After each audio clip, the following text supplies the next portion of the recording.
하나님 말씀 보시겠습니다. 요한복음 4장 21절에서 24절까지 말씀입니다. 신약 148쪽입니다. 요한복음 4장 21절에서 24절 말씀입니다.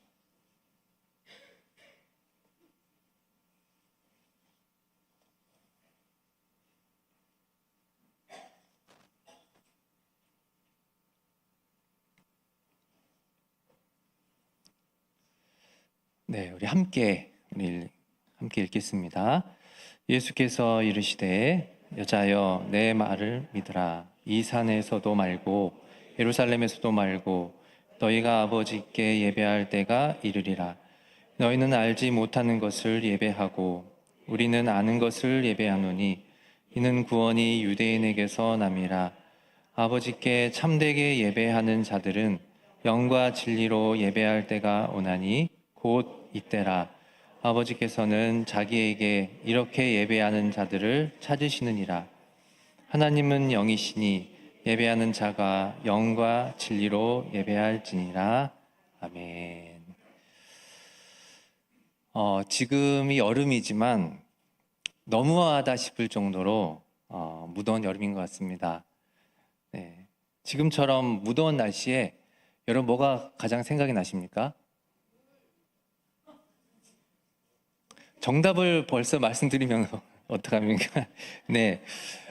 에어컨도 있고 선풍기도 있겠지만 뭐니 해도 시원한 물이 아닐까 생각합니다. 우리 예수님도 목이 몹시 마르셨나 봅니다. 너무나 인간적인 예수님의 모습이 오늘 본문 내용 가운데 등장을 하는데요. 지금처럼 너무나 무더운 여름날 예수님께서는 어느 여인에게 이렇게 말씀을 하고 있습니다. 물을 좀 달라. 그래서 예수님께 조금 죄송하지만 예수님께서 하신 이 말씀을 본문 제목으로 해서 이 시간 함께 은혜의 시간 나누고자 합니다. 그럼 먼저는 물을 좀 달라라고 말씀하셨던 그 당시 현장으로 한번 가보도록 하겠습니다. 오늘 본문은 아니지만 상황과 연관이 되어 있는 요한복음 4장 7절에서 8절 우리 함께 읽어보시도록 하겠습니다. 요한복음 4장 7절에서 8절입니다. 함께 읽겠습니다. 사마리아 여자 한 사람이 물을 기르러 왔음에 예수께서 물을 좀 달라 하시니 이는 제자들이 먹을 것을 사러 그 동네에 들어갔음이로라. 아멘. 여러분 7절과 8절에 나타난 지금 이 상황의 정보를 본다면 제자들은 먹을 것을 사러 동네에 들어갔다라고 이렇게 하고 있습니다. 그래서 이것을 통해서 몇 가지 유추해 볼 사실은 예수님과 제자들이 정말 많이 배가 고팠던 것 같습니다. 그리고 먼 길을 걸어서 이 동네에 온 것 같습니다. 그리고 음식을 사러 동네에 갔다는 것은 이 동네가 조금 익숙하지 않는 그런 낯선 장소인 것 같습니다. 만약에 익숙한 곳이었으면 아는 사람한테 찾아가서 도움을 구할 수도 있는 그런 상황입니다. 그리고 7절을 보시면 오늘 주인공이 등장을 합니다. 이름은 기록되어 있지 않고 사마리아 여자라고만 이렇게 소개하고 있습니다. 그리고 그 여자는 물을 기르러 왔다라고 기록을 하고 있습니다. 물을 기르러 왔다라고 하는 것은 이 장소가 물이 나오는 우물인 것을 우리가 알 수 있습니다. 그런데 여러분께서 생각하시는 그 동네 그 우물터는 좀 어떠신가요? 뭔가 조금 시끌벅적하고 이곳 저곳에서 동네 사람들 이렇게 만나서 얘기도 하고 웃는 그런 동네 사랑방 같은 그런 장소로 상상을 하실 건데, 왜냐하면 이곳에 물이 있기 때문에 사람들이 모이는 것입니다. 물이 있으면 물을 마시기 위해서 동물들도 모이고 사람들도 모이기 마련입니다. 여러분 카페도 그렇지 않습니까? 커피가 있기 때문에 커피를 마시기 위해 사람들이 모입니다. 주일날 우리 교회, 우리 천상카페 여러분 커피 맛있으시죠? 네, 우리 천상 카페를 생각하시면 될 것 같습니다. 근데 여러분의 그런 상상을 조금 수정을 해야 될 것 같습니다. 7절 상반절을 보니까 이상하게 이 우물물에는 사마리아 여자 한 사람만 있습니다. 시끌벅적한 우물이 아니라 아주 조용하고 적막한 그런 우물입니다. 가끔씩 광야에서 불어오는 바람 소리, 그리고 사마리아 여자의 발자국 소리만 있을 뿐입니다. 그리고 사마리아 여자를 향해서 말씀하시는 음성, 물을 좀 달라. 예수님께서 말씀하시는 그 소리뿐이었습니다. 여러분 혹시 풍요 속의 빈곤이란 말 들어보셨습니까? 다수의 많은 사람들이 북적거리고 있지만 그 사람들이 모두가 다 행복할까요? 그렇지 않은 사람도 있다는 것입니다. 신앙생활 역시 마찬가지입니다.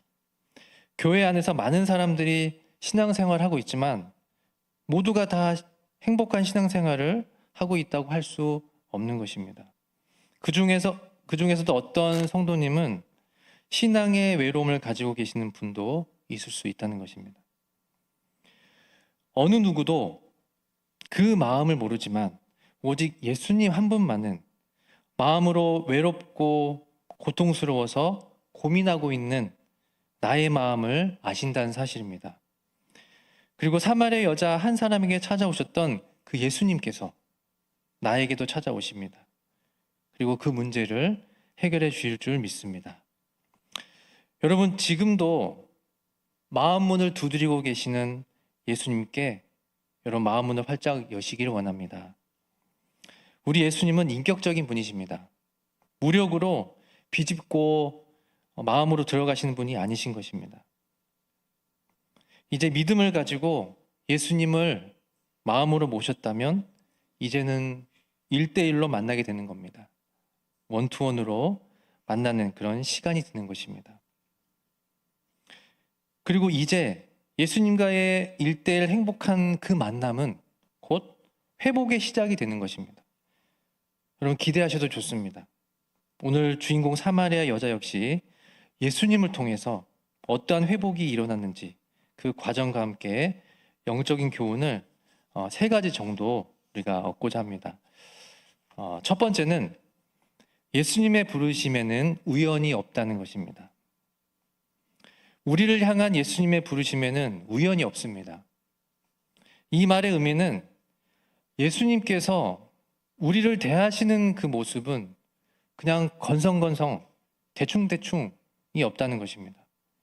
아주 세밀하고 정성스럽게 다루어 주십니다. 그렇게 할 수 있는 이유는 예수님은 나보다 나를 더 잘 아시기 때문입니다. 그리고 나를 향한 하나님의 계획은 굉장히 놀랍습니다. 에베소서 1장 4절 말씀, 여러분께서 잘 아시는 말씀인데 곧 창세 전에 그리스도 안에서 우리를 택하사 우리로 사랑 안에서 그 앞에 거룩하고 흠이 없게 하시려고 이렇게 말씀하고 있습니다. 전능하신 하나님은 이 세상이 만들어지기 전부터 그리스도 안에서 나를 부르시기 위해서 택하셨다는 사실입니다. 그리고 내가 죽을 때까지 나를 다스려 주시고 인도해 주신다는 사실입니다.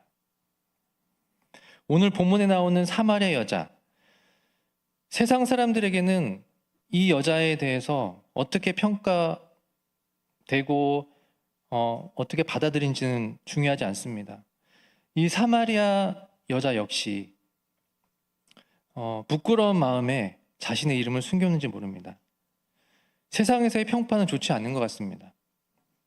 그 이유는 아무도 나오고 싶지 않은 그 무더운 대낮에 홀로 물을 기르러 나왔기 때문입니다. 그렇지만 삶은 포기하고 싶지 않은 그런 모양입니다. 가정을 지키기 위해서 또는 자기 자신을 살리고 싶은 마음에 집 문을 열고 물동이를 들고 나왔기 때문입니다. 하나님은 사마리아 여자 역시 태초부터 바라보고 계셨던 하나님의 택하신 백성이었습니다. 물론 사마리아 여자는 이러한 사실에 대해서 알 리가 없습니다. 예수님은 이렇게 사마리아 여자를 찾아오셨습니다. 우연이 아닌 필연적인 예수님과의 만남의 여정입니다. 이 여정을 함께 살펴보도록 하겠습니다. 여러분 잠깐 2장을 한번 보시겠습니다. 2장을 잠깐 앞으로 넘겨보시면 2장에 보시면은 예수님의 어떠한 사건이 나옵니까? 눈으로 이렇게 쭉 보시면 가나의 혼인잔치의 그런 기적의 사건이 나옵니다. 여러분 이곳이 어디냐면 갈릴리라는 그런 지역입니다. 갈릴리 가나라는 그런 지역을 여러분 잘 기억해 주시면 좋을 것 같습니다. 그러다가 2장 13절을 보시면 6월절이 가까워서 예수님은 유대 땅 예루살렘으로 먼 길을 이동을 하게 됩니다. 반대편으로 이동하게 되는데요. 갈릴리 가나 지역에서 유대 땅 예루살렘까지의 거리는 결코 가까운 거리가 아니라 굉장히 먼 거리입니다.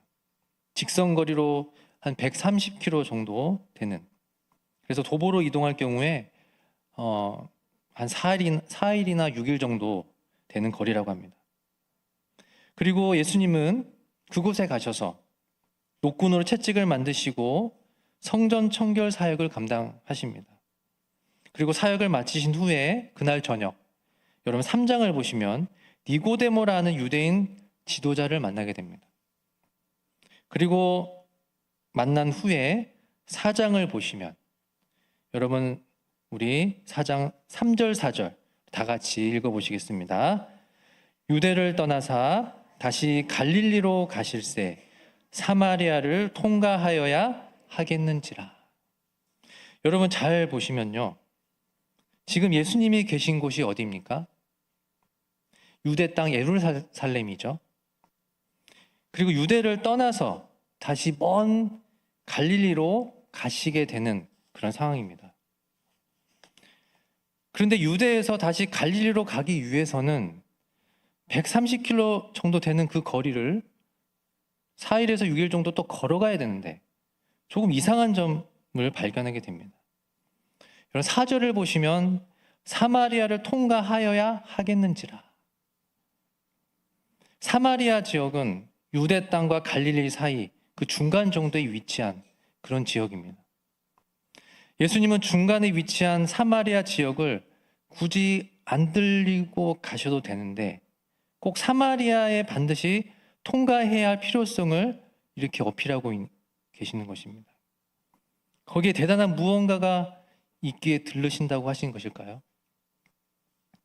생각해 보면 이곳에 머무는 특별한 이유가 없는 것입니다. 더욱이 사마리아라는 곳은 어떤 곳입니까? 이 사마리아에 살고 있는 이 사마리아인들은 BC 722년에 북왕국 이스라엘이 아시리아에 의해서 멸망을 당하게 됩니다. 그래서 그곳에 이주해온 이방인과 유대인 사이에 태어난 혼혈인들이 바로 이 사마리아인들입니다. 그래서 이 유대인들은 이 사마리아인들이 그 유대인의 그 혈통과 종교를 더럽혔다고 하면서 굉장히 멸시하고 상종도 안 했던 그런 상황입니다. 이러한 역사적 상황이 있기에 유대인이었던 예수님과 이 제자들 입장에서 이 사마리아는 굉장히 불편한 땅이었던 것입니다. 이러한 상황에서도 예수님은 유대 땅과 갈릴리 사이에 있는 이 사마리아 수가라는 동네에 들어가시게 된 겁니다. 그리고 예수님은 사마리아에 살고 있는 수가성 여자를 만나게 된 것입니다. 예수님은 우연히 사마리아 여자를 만난 것이 아니었습니다. 하나님의 섭리와 계획이 있었습니다. 예수님은 사마리아 여자를 알고 계셨고 그 상황도 알고 계셨습니다. 사마리아 여자에게 있어서 예수님의 만남은 굉장히 복이었습니다. 그리고 그때부터 회복의 시작이었던 것입니다. 여러분, 예수님의 부르심에는 우연이 없는 줄 믿습니다. 그리고 하나님께서 여러분에게 부어주신 그 사역과 직분에도 우연이 없는 것입니다. 또한 은혜이고 복입니다. 로마서 11장 29절 이렇게 말씀합니다. 하나님의 은사와 부르심에는 후회하심이 없느니라. 결코 하나님은 우리를 우연히 그리고 하찮게 대하지 않으십니다. 하루하루 하나님께서 주시는 만나와 같은 그 선물을 감사함으로 우리는 잘 감당해야 되는 것입니다. 다음 두 번째입니다. 예수님은 근원을 해결해 주십니다. 예수님은 우리의 상황과 문제를 수박 겉달기로 치부하지 않으십니다. 예수님은 상황과 문제의 근원까지 해결해 주시는 전능하신 분이십니다. 예수님 앞에서는 안 풀리는 문제가 없고 해결되지 않는 문제가 없습니다. 여러분 믿으십니까? 네. 여러분 아멘. 이거 너무 약합니다. 여러분 믿으십니까? 네. 여러분 이 믿음 절대 간직하시기를 원합니다. 그리고 여러분께서 아멘으로 선포하셨던 이 아멘 하나님께서 다 들으셨습니다. 네. 그래서 하나님께서 들으셨으니까 앞으로도 이 믿음으로 가지고 나아가시면 여러분의 문제는 해결해 줄 줄 믿습니다. 여러분 먼저 물에 대한 주제에 대해서 생각해 보려고 합니다. 요한복음 4장 6절부터 14절까지 여러 가지 물에 대해서 이렇게 나옵니다. 무엇이 나오는 것인지 한번 우리가 찾아볼 텐데요. 먼저 6절에 보시면 이 우물이 나옵니다. 우물. 그리고 7절에는 물을 기르러 나오는 그런 물 좀 달라라는 그런 내용이 나오고요. 그리고 10절 하반절에는 생수가 나옵니다. 생수. 그리고 13절에는 목마름. 그리고 14절에는 샘물.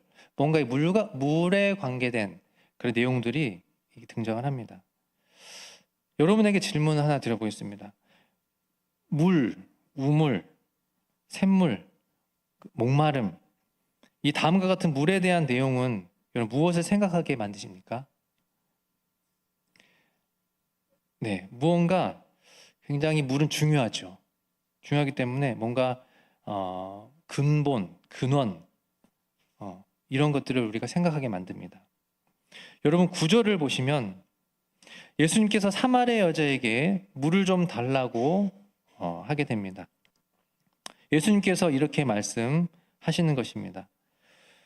9절을 보시면 사마리아 여자가 이르되 당신은 유대인으로서 어찌하여 사마리아 여자인 나에게 물을 달라 하나이까 하니 이는 유대인이 사마리아인과 상종하지 아니함이러라. 이렇게 말씀합니다. 예수님 당신은 유대인인데 왜 사마리아인 나에게 물을 달라고 합니까? 예수님께 이렇게 지극히 당연한 질문을 이렇게 합니다. 이에 대한 질문에 대한 답은 어떻게 하면 됩니까? 너무 목이 말라서 이렇게 했다. 그리고 실은 나도 예를 들어서 나도 사마리아 사람이다. 이런 식으로 대답을 하면 되는데 예수님이 이렇게 대답을 하시지 않으셨습니다. 여러분 10절을 보시면 이렇게 대답을 하십니다. 예수께서 대답하 이르시되 내가 만일 하나님의 선물과 또 내게 물 좀 달라 하는 이가 누구인 줄 알았더라면 내가 그에게 구하였을 것이요 그가 생수를 내게 주었으리라. 조금은 동문서답인 것 같습니다. 하지만 예수님은 이제부터 사마리아 여자의 그 근원적인 그 문제를 해결하기 위해서 예수님만의 그 해결책이 시작이 되는 것입니다. 예수님은 생수에 대해서 말씀을 하십니다. 그래서 여자는 당황하지는 않습니다. 당황하지 않고 11절과 12절을 통해서 자신의 이야기를 이렇게 하는 것입니다. 얘기하면서 질문을 하게 됩니다. 그래서 이 여자는 평소에 이 물을 이렇게 기르면서 한 번 먹으면 목마르지 않는 그 생수에 대한 고민과 바람이 있었다는 걸 알 수 있습니다.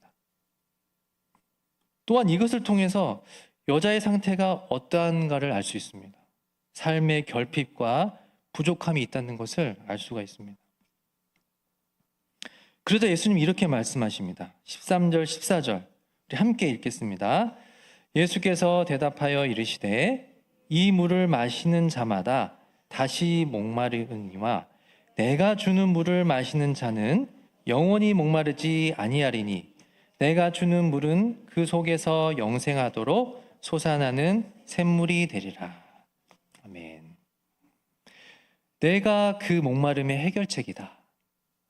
그리고 내가 생수의 주인공이다. 이렇게 말씀하시는 겁니다.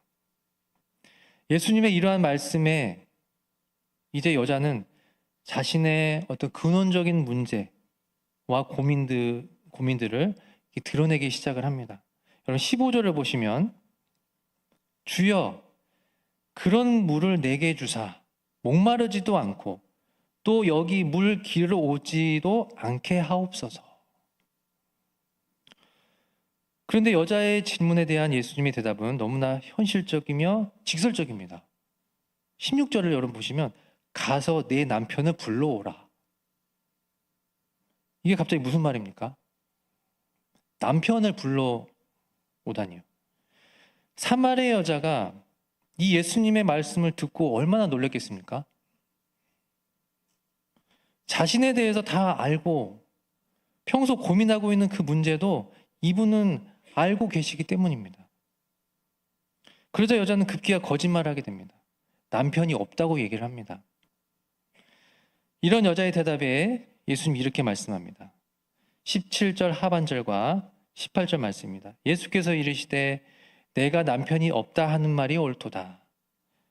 18절 너에게 남편 5이 있고 지금 있는 자도 내 남편이 아니니 내 말이 참되도다. 예수님께서 더 구체적으로 이렇게 말씀을 하시니까 이제 여자는 두 손 두 발 다 들게 되는 겁니다. 19절 보니까 여자가 이르되 주여 내가 보니 선지자로소이다. 그런 다음 여자의 질문이 굉장히 놀랍습니다. 어찌 보면 오늘 우리가 집중하고 생각해 봐야 할 그런 부분이 바로 이 부분이기 때문입니다. 그럼 마지막 세 번째 주제를 말씀드리면 세 번째는 예수님은 예배하는 자를 찾으신다는 것입니다. 여러분 20절 여자는 뜻밖의 말을 예수님께 하게 됩니다. 평소에 여자의 갈급함과 고민이 무엇이었는지 알 수 있는 그런 구절입니다. 그것은 바로 예배였습니다. 여러분 20절을 보시면 우리 조상들은 이 산에서 예배하였는데 당신들의 말은 예배할 곳이 예루살렘에 있다 하더이다. 예배에 대한 이야기를 갑자기 툭 꺼냅니다. 여자는 어디서 드리는 것이 진정한 예배의 장소인지 고민을 했던 것입니다. 사마리아인들은 예루살렘이 아닌 다른 곳에서 예배의 장소를 만들었기 때문입니다. 그래서 여자는 평소에도 예배에 대한 관심이 있었고 하나님을 찾고 싶고 만나고 싶은 그 마음이 간절했던 것입니다. 여러분 하나님은 이런 사마리아 여자와 같은 하나님을 사모하고 예배를 사모하는 마음을 가지신 사람을 찾으신 줄 믿습니다. 우리가 사마리아 여자를 통해서 다시 한번 찾아봐야 될 것은 예배에 대한 간절함입니다. 잠언 8장 17절에 이렇게 말씀을 합니다. 나를 사랑하는 자들이 나의 사랑을 입으며 나를 간절히 찾는 자가 나를 만날 것이니라. 여러분 하나님은 간절히 찾는 자를 만나주시겠다라고 말씀합니다. 간절한 마음이 있었던 이 사마리아 여자는 드디어 예수님을 만나게 된 것입니다. 그리고 예수님은 예배에 대해서 이렇게 말씀하십니다. 우리 함께 23절, 24절 함께 읽으시겠습니다. 아버지께 참되게 예배하는 자들은 영과 진리로 예배할 때가 오나니 곧 이때라. 아버지께서는 자기에게 이렇게 예배하는 자들을 찾으시느니라. 하나님은 영이시니 예배하는 자가 영과 진리로 예배할지니라. 아멘. 하나님께서는 예배하는 자들을 찾으시는데 어떻게 예배하는 자를 찾으신다고 말씀합니까? 영과 진리로 예배하는 자를 찾으신다고 말씀합니다. 영과 진리로 예배하는 자, 하나님은 찾으십니다. 영과 진리로 예배한다는 것은 이 안에서 하나님을 향한 사모함과 간절함이 묻어 있습니다. 간절함과 사모함이 없이는 영과 진리로 예배할 수 없기 때문입니다. 이제 이 사마리아 여자가 평소 어떤 마음을 가진 사람이었다는 것을 알 수 있습니다. 25절 말씀, 여자가 이렇게 말씀합니다. 여자가 이르되 메시아 곧 그리스도라 하는 이가 오실 줄을 내가 아노니 그가 오시면 모든 것을 우리에게 알려주시리이다. 사마리아 여자는 구약에서 약속하셨던 그 메시아, 그리스도를 간절히 기다리는 사람이었던 것입니다. 그리고 그가 오시면 모든 것을 알려주시는 분이라는 사실을 또한 믿고 있었습니다. 26절 예수님께서 이렇게 말씀하십니다. 예수께서 이르시되 내가 말하는 내가 그라 하시니라. 구약시대 때부터 약속하셨던 그 메시아, 꿈에 그리던 그리스도가 지금 사마리아 여자 눈앞에 계시게 된 것입니다. 예수님은 이런 간절한 사마리아 여자의 마음을 알고 계셨고 예수님은 의도적으로 여자에게 찾아와서 만나주신 것입니다. 그리고 예수님을 만난 사마리아 여자의 모든 근원적인 문제가 해결된 시간도 바로 지금 이 시간이라는 사실입니다. 우리 28절, 29절 함께 읽겠습니다. 28절, 29절입니다. 여자가 물동이를 버려두고 동네로 들어가서 사람들에게 이르되 내가 행한 모든 일을 내게 말한 사람을 와서 보라. 이는 그리스도가 아니냐 하니. 여자는 이제 물동이를 버리게 되었습니다. 여자의 고민이 해결된 것입니다. 그리고 사람들에게 예수님을 전하게 되었습니다. 와서 보라. 말씀을 정리하고자 합니다. 사마리아 여자는 유대인도 아니었습니다. 어느 누구도 그 여자에게 관심을 두지 않았습니다. 어찌 보면 그 여자는 다른 사람에게 손가락질 당하는 그런 아픔과 고민이 있는 그런 사람이었습니다. 하지만 그 여자에게는 소망함과 간절함이 있었습니다. 바로 예배였습니다. 그리고 메시아 예수 그리스도를 갈망하고 기대하던 그런 사람이었습니다. 예수님은 그런 사마리아 여자를 의도적으로 만나주셨습니다. 유대 땅에게도 사마리아 땅에게도 사마리아 땅에도 이렇게 예배를 사모하고 메시아를 사모하는 사람, 사마리아 여자 말고는 찾아볼 수 없었던 것입니다. 그리고 예수님은 사마리아 여자의 근원적인 문제까지 해결해 주셨습니다. 하나님은 지금도 예배자를 찾으십니다. 그리고 간절히 하나님을 사모하며 기대하는 자를 찾으십니다.